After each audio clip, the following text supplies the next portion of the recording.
I want to share a video with you, and you can see in this video, this man was very selfish and he did not take accountability for his actions. The child's grandfather told the courtroom how he and his daughter, Kirsten Watson, hopelessly watched Flanagan strangle and beat little 2-year-old Zavia while watching on FaceTime. They both tried reasoning with Flanagan over the phone during the police pursuit. But this should have been prevented in the first place. Kirsten warned authorities several times that Flanagan was dangerous and even shared text messages of threats to harm her and her daughter. According to the Harris County Sheriff's Office, deputies were dispatched to the mother's home on 2 occasions, March 15th for a terroristic threat and March 19th for telephone harassment. The following day, on March 20th, is when this fatal incident occurred. Details about the crime were shared by Sheriff Ed Gonzalez during a press conference shortly after the 45-minute pursuit. What we know is that approximately 10:15 a.m., an adult male went to a private daycare facility, removed his 2-year-old daughter. It's our understanding that he's the biological father. We haven't confirmed that. That's the initial information we received. From there, he proceeded to go to a retail store pretty close by, where he confronted the mother of the child and began making threats, asking for her phone, her passcode, with child in hand, and basically threatening to hurt the child if she did not turn those items over. She complied. She made an attempt to try to rescue her daughter from his stronghold, but she wasn't able to do so. At that point, we're told that the adult male struck her possibly a couple times to the face, and continued to flee the location from that retail store, again, still with child in tow, and fleeing the location with her phone and his phone as well. Now, this all unfolded in March of 2023. We cover a lot of really awful things here, and I feel like so many of these cases are unbelievable, and this one just absolutely boggles my mind. We know that Flanagan was upset with his girlfriend because he thought that she was talking to another man after she tried to end things with him.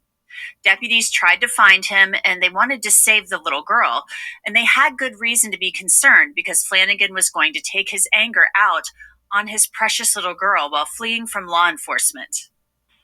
They were able to immediately, or pretty close to immediately, start tracking where the phone might be. The suspect in the red Camaro was located near the intersection of Greens Road and North Freeway, approximately in the Greens Point area.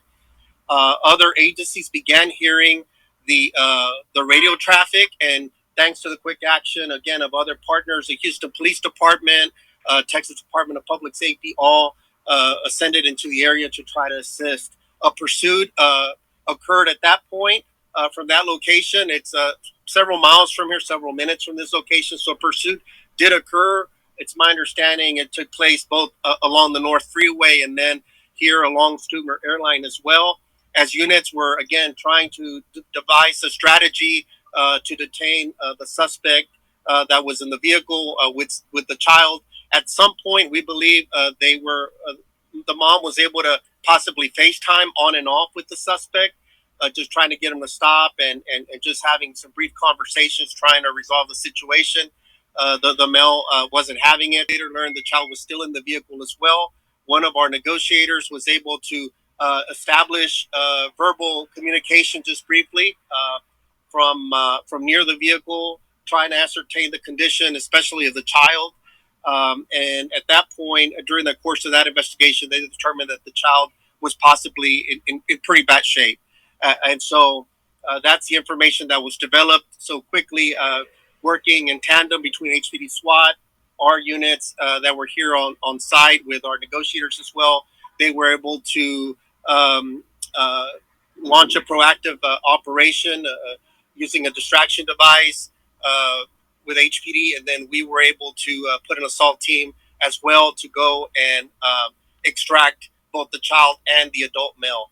Eventually, law enforcement was able to get Flanagan and Zavea out of the vehicle, and Zavea was in incredibly bad shape, as you heard the sheriff say. She died at the hospital. Police say Zavea was tossed around the car since she was not in a car seat or buckled in. However, that wasn't what caused her fatal injuries. She was hit with a blunt object and choked to death, and her mother witnessed part of this. But initially, the sheriff said that Flanagan told them a different story. The initial information that we received again from the suspect was apparently that the child had, in I'm paraphrasing here, had jumped around the car, during everything that had transpired, possibly struck her head and had bounced around. So I'm assuming probably didn't have a seatbelt or anything, and basically said she wasn't being responsive. Flanagan was charged with 2 counts of assault, criminal mischief, and 2 counts of evading arrest. Because he committed the offense using a deadly weapon, prosecutors were able to enhance his charges to capital murder. According to court documents, another aggravating factor that led to the enhancement was the fact that the defendant posed a serious risk to public safety by leading police on a 30-mile pursuit. Police say Flanagan admitted to only being worried about himself and not thinking about his daughter. Zavea passed away about 5 months prior to her 3rd birthday, but her family still celebrated her on that special day. We love you, Zavea! Zavea's mother testified at the trial that she begged DeAndre Flanagan not to hurt their daughter, telling him that the little girl loved him. She had told a local TV station that Zavea's face was covered in blood. She said DeAndre told her, "You only love that man. You did this to her." DeAndre Flanagan thought that she was cheating on him with another man. Flanagan will spend the rest of his life in prison without the possibility of parole. So this was a very sad situation, as far as what he was willing to do to his own daughter in order to hurt the mother, because he felt the mother was cheating on him with another man. And you can see that he stated, you only love that man. You did this to her, instead of taking accountability for what he actually did to his baby girl. What I want to do in this video is kind of use it as a teachable moment for both men and women, but especially women, when it comes to finding someone to be with. I believe, based on the Bible, that you should date to marry. You shouldn't be out casual dating, and you definitely should not be having, children with people. Men should be having children with women that they know they're not going to be around, or they have no desire to be with. And women should not be having children with men based on just the man saying, "Oh, I love you, I care about you, I want to spend the rest of my life with you." If they're not willing to make a commitment, or you're not willing to make a commitment to that person, definitely do not have children with them, and you shouldn't even be involved with them as far as dating. So what I want to do is just go over some things that you should look out for when you're dating a person. One of the most important things to look at is that person the type of person that takes accountability for their actions? Or are they the type of person that's always blaming someone else for their downfall, for their hardship, or if something doesn't go right or the way they want it to? Is it always someone else's fault? Are they constantly pointing the finger at someone else and saying it's because of them, because the reason I can't succeed is because of them, the reason I don't have this or that? And the reason that this is important is because if that's their mindset, if they're stuck on that mindset, if y'all get in a relationship and things don't turn out or go the way they feel that it should go, they're going to turn around and start blaming you. They're going to start having resentment against you, because they're going to feel like, because of you, my life is the way it is. And you don't want to be in a situation like that. So make sure that you're not dealing with a person that cannot take accountability for their own actions. Then you also want to look at how a person treat other people, how they talk to people around them, how they treat people around them. Are they constantly speaking negative about other people? Are they constantly doing, things to other people in a negative way, making it hard for other people, just being, mean or not nice to other people? Because if they're doing that to other people, at some point in time, they're going to do that to you, because that's their nature. You got to understand how a person goes out and treat other people. Even if they're treating you nice and good at that time, how they're treating other people reflects who they are as an individual. How they talk to other people reflects who they are as an individual. So you don't want that to come back on you when things aren't going, y'all are not in that happy place. They're upset with you. Now they're cussing you out. Now they're talking to you like you're nothing. Now they're treating you with such disrespect. So how they treat other people eventually will come back around to you. So you want to make sure you look at how they treat other people and don't just judge how they're treating you in that moment. Are they the type of person who acknowledge when they're wrong? Are they the type of person who apologize when they're wrong? If you see them doing something wrong and they just either disregard the situation, or they can't apologize, or they try to spin the situation and make the person feel like, oh, it's your fault, or the reason I did this is because of you, but they can never take ownership of what they're doing, and they can never apologize or say I'm sorry or whatever the case may be. Once again, that's how they're going to end up doing you. If they hurt your feelings, even if you come to them and say, it hurt me when you did this, or it hurt me when you said that, they're never going to look at you and acknowledge what they did to you. And they're never going to look at you and say, you know what, I was wrong. I'm sorry for how I made you feel. They're just going to disregard your feelings and just feel like you should just move on. Why you keep bringing this up? Why you acting like that? Just move on. That was yesterday. Keep going. They're never going to acknowledge you as an individual and what they did to hurt you. And if they never acknowledge it, that means they're never going to stop doing it, because they, in their heart or in their mind, they don't feel like they did anything wrong. That's why they can't acknowledge it, and that's why they can't apologize. You have to think, do they respect themselves and do they respect others? If they don't respect themselves, they're not going to respect you. If they don't respect other people, their boundaries and different things like that, they're not going to respect you. So you don't want to be in a relationship with a person that doesn't understand respect. Respect goes both ways. You can't just expect a person to respect you, but you're not willing to reciprocate that back to the other person. So make sure that you're being the respect is going both ways. And if you're seeing they're never giving respect to anyone else, that's a person that you don't want to be around. You have to also look at, are they the type of person who know how to communicate when they're upset, when they're angry? Or are they the type of person, when they get angry, when they get mad, they just pop off, they just go off? They're always throwing things, they're always cursing, they're always, you're trying to talk to them, they're yelling, and they just want their side to be heard and they don't want your side to be heard. You want to be with a person that can sit down and actually have a two-way conversation, have a two-way communication. So you're speaking, they're listening. You're listening, they're speaking, and then in that way you can actually resolve the situation. Even if you walk away and neither one of you agree, but you still resolved it in some type of way, instead of being with a person that just go off, get angry, they leave the room, they don't want to talk to no one, they don't want to resolve it, then they come back later as if nothing happened. You don't want to be in a relationship with that, because you're always going to be on that roller coaster, up and down, and you're never going to actually resolve the situation. And then you have to look at a person's overall character. Who are they? What grounds them? What is their foundation built on? Do they even have a foundation?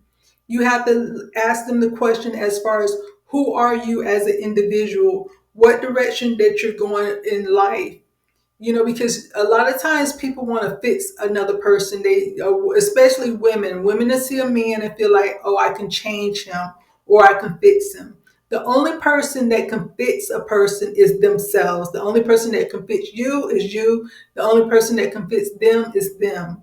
So you cannot get into a relationship and you see all this flaws, all these, a broken person or whatever, and you think, oh, if I love them, they will change. If I do this, they will change. They're not going to change if they don't see anything wrong with them. They have to be willing to look within themselves to see the problem and say, this is something that needs to be fixed. If I need to go to anger management, I'm going there. If I need to do this, I'm going to do this. If I need to be healthier, I'm going to be healthier. But they have to be the ones willing to do that. They have to have the drive to do better in life and want better in life. Are they continuing to go along with their education, or do they feel they know everything they need to know? Are they okay with their life and they don't see that they need to change to be better or to grow? You have to look at this in the beginning. If you see a person that's saying, oh, I'm happy where I'm at. I don't need to do this. I don't need to grow. I don't need to read. I don't need to, more education. I don't need anything. That is a person that you cannot plan a life with unless you want to be on the same level for the rest of your life. You don't want to grow. You don't want to expand. You don't want to learn or move in a different way. You just want to be stagnant. But if you want to grow and develop and have more than what you currently have now, you have to look for a person who's willing to build, who have a vision. The worst thing is a man without a vision. A worst thing is a man without direction, because a man is supposed to be a leader when it comes to their family. As a woman, we're supposed to submit to our husband. So if we have a husband that has no direction, then where is he leading or taking the family? If he just stuck in that one position, then how can you really grow as a family? How can you have more as a family? How can you build generational wealth as a family and he's not going anywhere? So these are the things that you need to think about. Is this the man? If there was no social media and you and this man were stuck on the island together, there was no one else around, would you be happy on the island with that person? If you can, you communicate with that person? Do y'all have good conversation together? Do y'all laugh together? Do you see that person as your best friend? Because one thing I learned is when I was younger, I used to think I want a man that's going to love me this way, or when I get someone, I'm going to love them that way. Then I realized love is just an emotion. Love is a feeling. But do you like that person? Do you respect that person?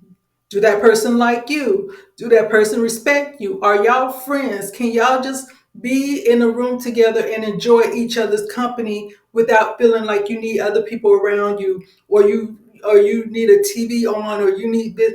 Just you and that person. Would you be happy and satisfied with that situation if you was on the island with that person? And that's what you have to think about. You have to get to know who that person is and make sure that it's someone that you're willing and want to spend the rest of your life with, without thinking about divorce, without thinking about leaving, anything like that. So that means that you both have to have the same goals, the same direction, mutual respect for each other, and actually like each other, that you want to just have that build that foundation together. So we have Philippians 2:3-4 ESV. Do nothing for selfish ambition or conceit, but in humility count others more significant than yourself. Let each of you look not only to his own interests, but also to the interests of others. So when you look at the scripture and you put it into action and you think about the video we seen with that man, he did not even consider his daughter. Everything was about him, how he felt, how he thought, what he wanted. He didn't think about the pain he was causing the mother, seeing what her daughter is going through. He didn't think about the daughter and the fear she must have had being in that situation with her own father. All he thought about was what was going to himself. And so this is why you have to not just go into relationship thinking about what can I get out of it. You have to think about the other person as well as yourself. What can we get out of this relationship? How can we build and grow this relationship? How can we have a strong foundation? My name is Delmarshae. Thank you for watching my video. Please like, share, and subscribe.